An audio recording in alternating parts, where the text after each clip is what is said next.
Hello दोस्तों, आप सभी का दा बुद्धा कोचिंग इंस्टीट्यूट में स्वागत है। आप सभी कैसे हैं? आप सभी बहुत अच्छे होंगे आशा करता हूँ और बहुत ही शानदार तरीके से क्लास को अटेंड कर रहे होंगे और शानदार तरीके से पढ़ रहे होंगे, ठीक ना। आशा करता हूँ आप सभी को जो जो चीज़ मैंने पढ़ाई है वो सब समझ में आ रही होंगी। आज हमारी 16वां पार्ट होना है क्लास का। वो आज हमारा इसमें सीरीज का ये लास्ट सीरीज है। फिर आपको एक मैराथन क्लास और आनी है जो एमपी की, ठीक ना। उसमें आपको 100-150 के करीब क्वेश्चन एक साथ मिलेंगे, ठीक ना। तो ये आपके जो प्रीवियस ईयर के क्वेश्चन चल रहे थे उसकी क्लास आज समाप्त हो जाएगी। मैंने 10 साल के पेपर लिए थे, 10 साल के पेपर आज पूरे खत्म होने वाले हैं, ठीक ना। आपको 2014 से लेकर 24 तक के सभी पेपर मैंने तैयार पूरे तरीके अच्छे तरीके से समझा दिए हैं, ठीक ना, और सॉल्यूशन करा दिया है, ठीक। आशा करता हूँ आप सभी को बहुत अच्छे तरीके से समझ में आए होंगे, ठीक। आइए देखते हैं। अब आज हम लास्ट क्लास है हमारी 16वीं क्लास है। इसके बाद एक और मैराथन क्लास होनी है जो आपकी एमपी से ही है। एमपी के मोस्ट जितने अभी तक क्वेश्चन आए हैं वो भी होंगे उसमें शामिल, और जो आने वाले हैं वो भी शामिल होंगे, यानी संभावित क्वेश्चन रहेंगे, ठीक ना। तो आपकी अब इतनी क्लासों के बाद आपसे एमपी का क्वेश्चन बाहर नहीं जाएगा। मैंने टॉपिक भी बढ़ाए हुए हैं, ठीक, और आपको प्रीवियस ईयर के क्वेश्चन भी सॉल्व करा दिए हैं, ठीक।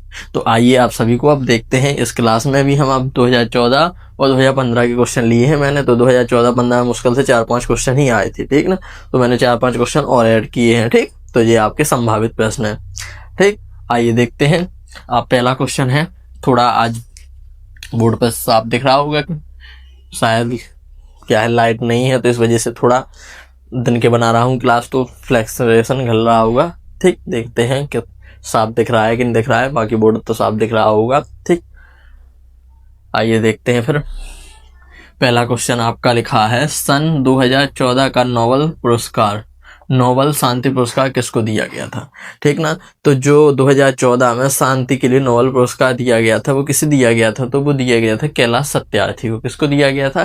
कैलाश सत्यार्थी को। जो आपके मध्य प्रदेश के ही हैं, ठीक ना। तो इनको क्या दिया गया था? आपको इनको नोबेल पुरस्कार दिया गया था, वो भी शांति के क्षेत्र में दिया गया था, ठीक ना। आपको ध्यान रखना है, ठीक। आइए देखते हैं।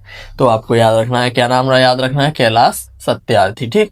दूसरा क्वेश्चन दिया गया आपका, मध्य प्रदेश का उच्च न्यायालय कहाँ है? अभी हमने पिछली क्लास में ही पढ़ा था आपको उच्च न्यायालय से क्वेश्चन, आज फिर पढ़ रहे हैं। तो जो आए हुए हैं क्वेश्चन इसलिए दोबारा लिखना पड़ रहा है और पढ़ाना पड़ रहा है। क्यों? अगर मैं एक ही बार लिखता तो आपको समझ में नहीं आता, ठीक ना। इसलिए मैंने 2 बार 3 बार इसीलिए लिखा है क्योंकि वो क्वेश्चन आए हुए हैं, ठीक ना। आए हैं इसलिए मैंने बोर्ड पे लिखा है, नहीं तो एक ही बार भी लिख के मैं बता सकता था, ठीक। लेकिन मैंने हर बार इसलिए लिखा है कि आपको यकीन हो जाए वास्तव में क्वेश्चन आए हुए हैं, बार बार रिपीट होते हैं, ठीक। इसलिए मैंने लिखा है। तो यहाँ पे क्या है? जबलपुर। जी आपका 2015 में 14 में क्वेश्चन आए हुए थे, जी 15 में आए हैं, ठीक। तो कहाँ पर है आपका हाई कोर्ट, ठीक ना। उच्च न्यायालय कहाँ पर है? जबलपुर में। आइए देखते हैं अगला क्वेश्चन। तो जबलपुर से एक क्वेश्चन और आ गया है यहाँ। जबलपुर किस नदी के किनारे बसा है? तो नर्मदा नदी के किनारे। किस नदी के किनारे? नर्मदा नदी के किनारे। ये अगला क्वेश्चन है आपका। तो पहले देखिए, कान्हा किसली राष्ट्रीय उद्यान किस जिले में? देखिए एक क्वेश्चन फिर से रिपीट हो गया, ठीक। जो 2014 में क्वेश्चन फिर पूछा गया था और 2016-17 में हमने अभी पढ़ाई है इसको, ठीक। तो ये कब आया था? ये आपका वो किस जिले में है? तो जी आपका मंडला जिले में। कहाँ पर है? मंडला जिले में। आपको ध्यान रखना है अच्छे से, कहाँ पर है जी? मंडला में। तो देखिए अगला क्या लिखा है। अगला क्वेश्चन लिखा है, मध्य प्रदेश का एकमात्र हिल स्टेशन। मैंने कितनी बार क्लास में बताया आपको हिल स्टेशन पचमढ़ी, तो हर बार बताया भी है। तो इस बार देखो क्वेश्चन उसने हिल स्टेशन से पूछ ही लिया। क्या पूछ लिया? पचमढ़ी। कहाँ पर हिल स्टेशन? तो पचमढ़ी में है, ठीक ना। पचमढ़ी को सतपुड़ा की रानी भी कहते हैं, ठीक ना। सतपुड़ा की रानी कहाँ पर है? पचमढ़ी में, ठीक ना। आपको याद रखना है, ठीक। आइए देखते हैं, जबलपुर शहर किस नदी के किनारे बसा है? तो जी आपका नर्मदा नदी के किनारे बसा है। कहाँ पर बसा है? नर्मदा नदी के किनारे, ठीक। आशा करता हूँ बहुत अच्छे तरीके से आपने समझा होगा कि कहाँ बसा है? नर्मदा नदी के किनारे। अब जो शहर हो गया, और आपको नदी से याद रखना है क्षिप्रा नदी, ठीक ना। क्षिप्रा नदी के किनारे आपका उज्जैन शहर है, ठीक ना। तो उज्जैन में क्या लगता है? कुंभ का मेला लगता है, जिसको सिंहस्थ मेले के नाम से जाना जाता है, ठीक ना। तो आपको इसको अच्छे से याद रखना है क्योंकि यहाँ से क्वेश्चन हमेशा बनता है, ठीक। आइए अगला, तात्या टोपे की समाधि किस शहर तो ये आपकी शिवपुरी में है, ठीक ना। किस में है? शिवपुरी में। तो आपको याद रखना है कहाँ पर है? शिवपुरी में तात्या टोपे जी की क्या है? समाधि। तात्या टोपे जी कौन थे? तो तात्या टोपे जी महारानी लक्ष्मीबाई के नाना जी थे, ठीक ना। कौन थे? नाना जी थे, और गुरु भी कहा जाता है इनको, ठीक है। जिनके उनके गुरु भी थे, क्योंकि वो गुरु भी थे कि उन्हें क्योंकि इन्होंने रानी लक्ष्मीबाई को घुड़सवारी, तलवार सिखाना, तलवार चलाना, ये सब सिखाया इन्हीं ने, इसलिए ये गुरु भी कहलाए, ठीक ना। तो इनको गुरु भी कहते हैं, इनका माना गया है, ठीक। और रानी लक्ष्मीबाई से पूछा जाए तो रानी लक्ष्मीबाई के बचपन का नाम था क्या? मनु, ठीक ना। क्या नाम था? मनु। तो अच्छे से याद रखना है आपको, ठीक। क्या नाम था? मनु। लिखा है कौन सा राज्य मध्य प्रदेश की सीमा को स्पर्श नहीं करता है? तो देखना मध्य प्रदेश की सीमा को कौन सा राज्य, मैंने आपको डायग्राम बना के समझाया था जब मैंने क्लास पढ़ाई थी, ठीक ना। तो ऊपर आपका उत्तर प्रदेश और राजस्थान, उत्तर में आपका कौन सा है? उत्तर प्रदेश और राजस्थान। नीचे आपका कौन सा है? महाराष्ट्र। कौन सा है? महाराष्ट्र, ठीक।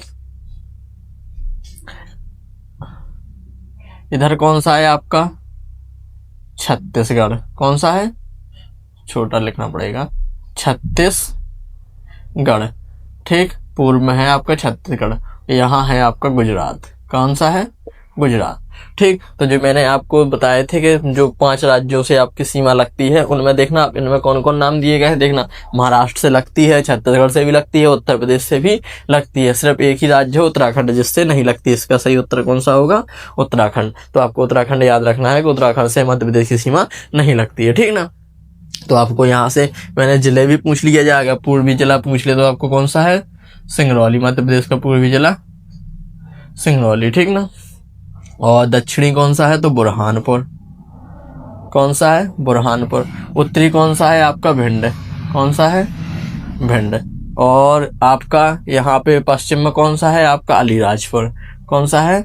अलीराजपुर, ठीक ना। तो यहाँ से क्वेश्चन बनते हैं, पूछ लेगा वो कि मध्य प्रदेश का दक्षिणी जिला कौन सा है? तो बुरहानपुर। पूर्वी जिला पूछेगा तो सिंगरौली। और आपसे अगर उत्तरी जिला पूछेगा तो भिंड। और आपसे अगर पश्चिमी पूछेगा तो अलीराजपुर। और अगर वो पूछेगा कि बीच में कौन सा है तो आपका बीच में है सागर। क्या है बीच में? सागर। तो सागर को याद रखना है, ठीक ना। कहाँ पर है? सागर, ठीक। तो जो बीच वाला जिला आपका सागर है। तो इस प्रकार से आपसे पूछ सकता है क्वेश्चन। यहाँ से मैंने कितने क्वेश्चन बता दिए आपको? 8 क्वेश्चन बता दिए। यहाँ पे 8 क्या 10 क्वेश्चन बन गए, ठीक ना। कितने बन गए? 10 क्वेश्चन यहीं से बन गए। तो आपसे क्वेश्चन कहीं से भी पूछ सकता है, ठीक। आपको बस क्लास में अच्छे से निरंतर तरीके से देखना है, समझना है बातों को और नोट करना है, ठीक। तो आपसे बनेंगे। आइए देखते हैं बेतवा नदी के किनारे स्थित शहर है। तो बेतवा नदी के किनारे कौन सा शहर है? तो बेतवा नदी के किनारे ओरछा शहर है। कौन सा शहर है? ओरछा। तो आपको याद रखना है ओरछा कहाँ पर है? तो बेतवा नदी के किनारे है। अब ओरछा किस लिए? ओरछा में ओरछा किला है जो प्रसिद्ध है। जो किसके लिए प्रसिद्ध है? जो राजा हरदौल के नाम से जाना जाता है वहां पे, ठीक ना। पुरानी परंपरा है, ठीक ना। राजा हरदौल, तो उसके नाम से वो वहां पे प्रसिद्ध है, ठीक ना। इसलिए आपको याद रखना है, ठीक। आइए देखते हैं मध्य प्रदेश का जीवाश्म राष्ट्रीय उद्यान स्थित है। तो जी आपका डिंडोरी में है। जब मैंने आपको क्लास में पढ़ाई थी तो सबसे लास्ट में लिखवाया था, जी सबसे मध्य प्रदेश का सबसे छोटा राष्ट्रीय उद्यान है जिसका नाम जीवाश्म राष्ट्रीय उद्यान है, ठीक। तो आपको याद रखना है कहाँ पर है जी? आपका डिंडोरी में है, ठीक। आइए देखते हैं अगला क्वेश्चन। मध्य प्रदेश में अफीम की खेती किस जिले में होती है? तो जी आपके मंदसौर में होती है। कहाँ पर होती है? मंदसौर में, ठीक। कहाँ पर होती है? मंदसौर में। मंदसौर और खंडवा जिलों को मैंने आपको पिछली क्लासों में जब क्लास चल रही थी, जब आपके टॉपिक वाइज क्लास चल रही थी, तब मैंने इसको लिखवाए थे सुनहरे जिला बोला था मैंने। क्या बोला था? सुनहरा जिला बोला था। वो जिसको हम गजेड़ियों का शहर भी बोलते, ठीक है ना। किसको? मंदसौर वगैरह को, देवास जो यहाँ पे जी गजेड़ियों का शहर भी कहलाता है, क्योंकि यहाँ पे क्या है अफीम की खेती सबसे ज़्यादा होती है। तो जब यहाँ खेती होती है तो यहाँ के व्यक्ति इसका सेवन भी करते होंगे, तो उनको हम क्या बोलेंगे? गंजेड़ी। क्या बोलेंगे? गंजेड़ी। इसलिए उनको क्या बोलते हैं? गंजेड़ियों का स्वर्ग उस जिले को, ठीक ना। आपको ध्यान रखना है। और सुनहरे जिला पूछा जाए तो आपको खंडवा खरगोन। कौन है?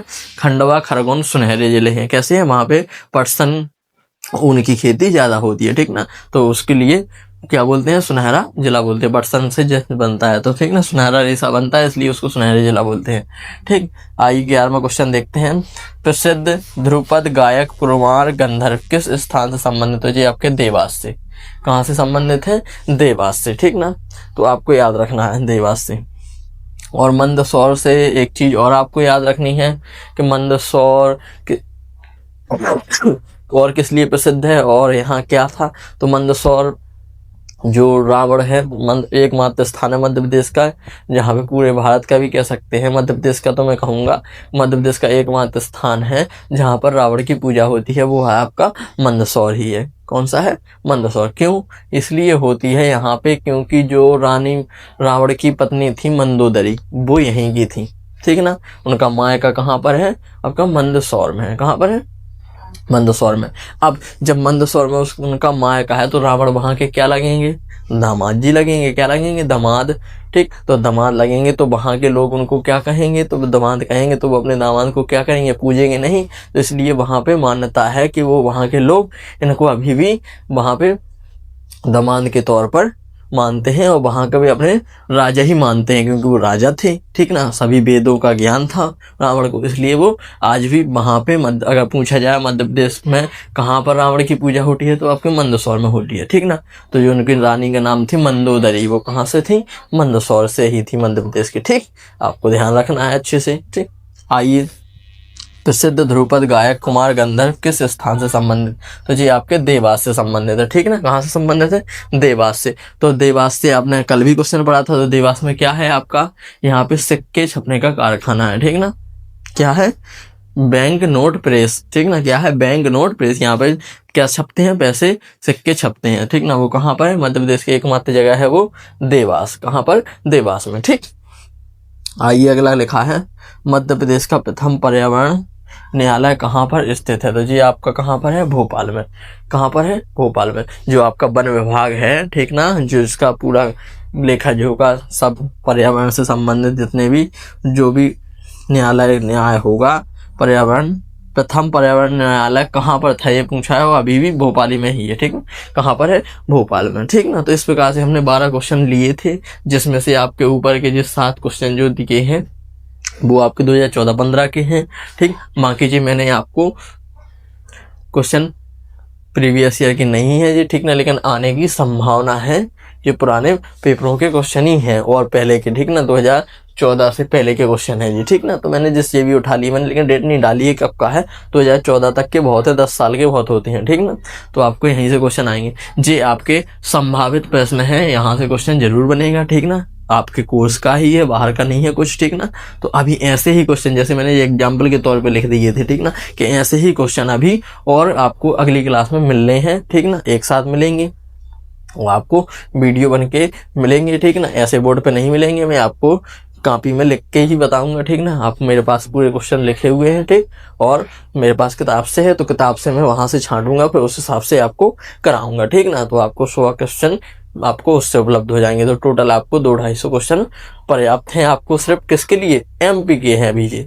तो आपके मध्य प्रदेश से क्वेश्चन अब यहाँ से बाहर नहीं जाएगा, क्योंकि मैंने पूरा सिलेबस भी करा दिया है मध्य प्रदेश से जो टॉपिक आते हैं, ठीक। और आपको पूरे प्रीवियस के क्वेश्चन भी सॉल्व करा दिए हैं 2014 से लेके 24 तक की, ठीक। तो इसी प्रकार से बने रहिए। अगला सब्जेक्ट हम अब लेके आएंगे, ठीक ना। या तो साइंस पढ़ेंगे या फिर आपका जीके वगैरह पढ़ेंगे, ठीक ना। सामान्य ज्ञान पढ़ेंगे, ठीक ना। उसमें स्टैटिक जीके पढ़ेंगे, उसमें खेल भी पढ़ेंगे, हम देशों की राजधानी भी पढ़ेंगे, मुद्रा भी पढ़ेंगे, यानी कुछ नहीं छोड़ेंगे, ठीक ना। जीके का पोर्शन, क्योंकि आता है सब चीज, ठीक। बस साइंस भी पढ़ना है, सोशल साइंस भी पढ़ना है, मैथ भी पढ़ना है। तो आप कमेंट करना इसके बाद मैं क्या पढ़ाऊँ, तो वही सब्जेक्ट आपको पढ़ाऊंगा, ठीक ना। तो आप लोग क्लास देखिए और कमेंट कीजिए, ठीक ना। जो आपकी इच्छा होगी कि अगला सब्जेक्ट क्या पढ़ना है, वही सब्जेक्ट मैं लेके आऊँगा, ठीक। तो हम कमेंट का इंतजार करूंगा मैं, ठीक। तो मिलते हैं अगली क्लास में और अगले टॉपिक के साथ। आपको प्रीवियस ईयर के क्वेश्चन और कराने हैं, ठीक ना, और संभावित प्रश्न बताने हैं, ठीक ना। तो ये आपकी मध्य प्रदेश की जो अगली 17वीं क्लास होगी वो लास्ट क्लास होगी, ठीक ना। इसके बाद आपका एमपी का पूरा खत्म हो गया, जो आना था वो मैंने सभी क्लास में समाप्त कर दिया है, ठीक। तो मिलते हैं अगली क्लास में, जब तक बने रहिए the Buddha coaching institute Pradeep sir के साथ, ठीक। धन्यवाद, मिलते हैं अगली क्लास।